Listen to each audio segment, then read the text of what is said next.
China next, and a major investigation has been launched following outrage on social media that there are reports that fuel tanker trucks that transport toxic chemicals are also being used to carry cooking oil and other food products, and the trucks are not properly cleaned out in between. Well, I spoke with our China correspondent Stephen McDonnell earlier and started by asking him how this news came out.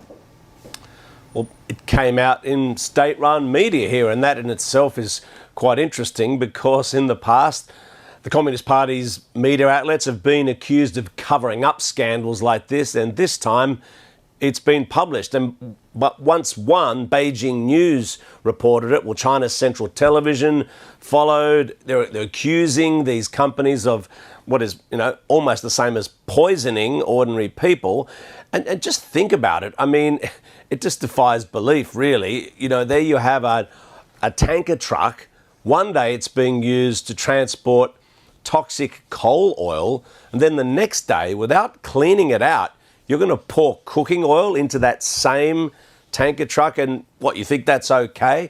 And according to one of these reports in state media here, it's been so widespread that this was just an open secret in the industry. People all thought, they're just cutting corners, what have you. And this is what's upset so many people. If it's so known about, how can this have continued for so long? Are there not laws that say it would be illegal to do that? In other countries, there probably are.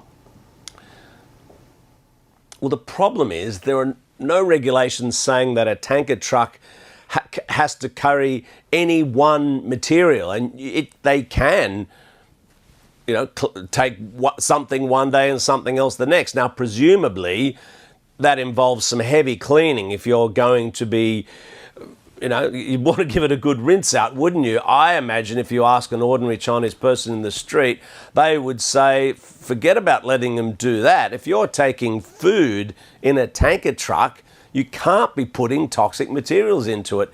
Not today, tomorrow, or ever, because cleaning it out will never be good enough.